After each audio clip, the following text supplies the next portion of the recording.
یہ دیکھو یہ میرے نبی پاک کے غلام ہیں، ان کی سادگی دیکھو، ان کی فقیری دیکھو۔ 2-4 دن پہلے بچوں کا کھانا پکا ہوا تھا، بچے لائن میں نہ کھانا، کافی سارے بچے ہیں تو رات کو لائن میں لگ کے روٹی لیتے ہیں، میں بھی لائن میں لگ گیا بچوں کے ساتھ۔ مجھے کہنے لگے آپ کیوں لائن میں لگے؟ میں نے کہا یہ اپنا وقت یاد آ گیا نا، دل کر رہا ہے۔ میں نے ان کے لیے نا پلیٹیں بنوائی ہیں، اس کے اندر سالن کی جگہ چٹنی کی جگہ، تو میں نے باورچی سے کہا اسی پلیٹ میں کھانا ڈال کے نا میرے لیے گھر بھیج یار، یہی والی روٹی بھیج، یہی کھانے کو دل کر رہا ہے۔ یہ آپ کا اصل ہے، یہ آپ کا اصل ہے۔ مہنگے کپڑے آپ کا اصل نہیں ہوتے، وہ تو برانڈ ہے، اس میں تو آپ بیٹھتے ہیں تکلف سے کہ ان کو سلوٹے نہ پڑ جائیں، اس میں تو آپ کسی سے صحیح طریقے سے سینہ بھی نہیں ملاتے کہ کہیں کو مسئلہ نہ بن جائے۔ حضرت ابو عبیدہ بن جراح رضی اللہ تعالیٰ عنہ نا اپنے گھر میں بیٹھ کے رو رہے تھے، روتے جا رہے تھے، تو کسی نے کہا کیوں رو رہے ہیں؟ مسند امام احمد بن حنبل میں موجود ہے، فرمانے لگے نبی پاک علیہ السلام نے مجھے ایک دن کہا تھا کہ فتح ہو جائے گی، بڑے بڑے علاقے فتح ہوں گے تو اپنے آپ کو سنبھال کے رکھنا، 3 خادم تیرے لیے کافی ہیں، ایک جو گھر میں کام کاج کرے، ایک جو تیری خدمت کرے، ایک جو تیرے سفر میں جائے، اور 3 سواریاں تیرے لیے کافی ہیں۔ زیادہ لوگوں نے بڑے بڑے جانور رکھے ہوتے تھے نا، 3 سواریاں ابو عبیدہ تیرے لیے کافی ہیں، ایک تیرے سفر کے لیے، ایک مال و اسباب اٹھانے کے لیے، ایک تیرے غلام کے لیے، زیادہ مال نہ جمع کرنا۔ یہ بات کرتے ہوئے رو پڑے، فرمانے لگے ہم لوگ اس جگہ رہ نہیں سکے جہاں حضور نے کھڑا کیا تھا، میرا استبل گھوڑوں سے بھر گیا ہے اور میرے گھر میں غلام بھی زیادہ ہیں۔ حالانکہ صحابہ کہتے ہیں کہ کچھ ایسا نہیں تھا، لیکن چند چیزیں جو موجود تھی ان پر بھی روتے تھے اور فرماتے تھے نبی پاک صلی اللہ علیہ وسلم نے فرمایا تھا قیامت کے دن میرے زیادہ قریب وہ شخص ہوگا کہ جس طرح میں چھوڑ کے جا رہا ہوں قیامت میں مجھے اسی طرح ملے۔ فرمانے لگے میں اس طرح نہیں رہ سکا، سوچتا ہوں نبی پاک کو کیا منہ دکھاؤں گا، کیا منہ دکھاؤں گا کریم کو۔ رو رہے ہیں گھر میں بیٹھ کے، رو رہے ہیں۔ ملک شام میں نا طاعون کا مرض پھیل گیا، حضرت ابو عبیدہ وہاں تھے، حضرت عمر نے خط لکھا، فرمایا جلدی آ جاؤ، آپ سے مشورہ کرنا۔ آپ سمجھ گئے کہ عمر نا مجھے یہاں سے نکالنا چاہتے ہیں کہ مجھے مرض نہ لگ جائے۔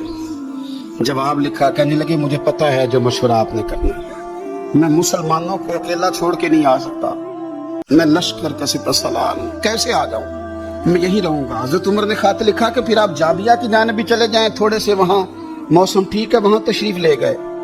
طاعون جب پوری طرح پھیل گیا تو منبر پہ کھڑے ہو کے حضرت ابو عبیدہ بن جراح نے خطبہ دیا، فرمانے لگے اس مرض سے گھبرانا نہ، تم سے بہت پہلے جو صالح لوگ تھے، نیک لوگ تھے، وہ اس مرض کی وجہ سے وصال کر گئے، یہ نیک لوگوں کی موت کا سبب بنا ہے، لوگوں گھبرانا نہ۔ فرمایا کرتے تو میں تو دعا کرتا ہوں مجھے بھی خدا کی رحمت سے حصہ ملے۔ آپ جمعے کی نماز مسجد اقصیٰ میں پڑھنے جا رہے تھے تو رستے میں طاعون کا حملہ ہوا، وصال ہوا طاعون کے مرض سے۔ عشرہ مبشرہ صحابی، امین امت، 58 سال عمر، جنازہ حضرت معاذ ابن جبل نے پڑھایا اور فرمانے لگے لوگوں پتہ ہے تمہیں آج کون گیا ہے؟ آج وہ گئے ہیں جنہیں حضور نے امین امت کہا تھا، آج وہ ہستی اٹھ گئی جنہیں نبی کریم علیہ السلام نے امین امت فرمایا۔ حضرت معاذ ابن جبل نے جنازہ پڑھایا تو کچھ دنوں میں حضرت معاذ ابن جبل بھی طاعون کے مرض سے وصال کر گئے، ان پر بھی یہ حملہ ہوا۔ ملک شام میں حضرت ابو عبیدہ بن جراح کا مزار پرانوار ہے، حضور سے فقر سیکھا، زندگی فقیری میں گزاری۔ ان لوگوں نے کسی مقام پہ بھی اپنے آپ کو حضور کی تعلیمات سے پیچھے نہیں کیا، عظیم لوگ تھے، ان کی زندگیوں کو پڑھیں، ان کے اقوال کو سنیں، ان کے ارشادات پر غور کریں، اور بڑے اعلیٰ ظرف تھے۔ حضرت خالد بن ولید گورنر تھے صوبے کے، جناب عمر فاروق نے ان کو معزول کر کے حضرت ابو عبیدہ بن جراح کو تعینات کر دیا۔ ان کو جب تعینات کیا تو ادھر جنگ جاری تھی، انہوں نے نا وہ تعیناتی کا جو رکا تھا وہ جیب میں ڈال لیا، بتایا ہی نہیں، جنگ ہوتی رہی۔ حضرت خالد بن ولید کو کسی اور نے بتایا تو فرمانے لگے بعد میں آپ نے مجھے بتایا کیوں نہیں؟ آپ فرمانے لگے کوئی جلدی تو تھی نہیں، حالانکہ گورنر بنا دیے گئے اور جنگ ہو رہی تھی، میں نے کہا چلو بعد میں بتا دیں کہ کوئی مسئلہ نہیں۔ ایک دفعہ حضرت ابو عبیدہ بن جراح کو معزول کر کے حضرت خالد بن ولید کو سپہ سالار بنایا گیا، تو آپ فرمانے لگے سن خالد، جتنی خوشی مجھے اپنے سپہ سالار بننے کی ہوئی تھی اس سے بڑھ کر تیرے بننے کی ہوئی ہے۔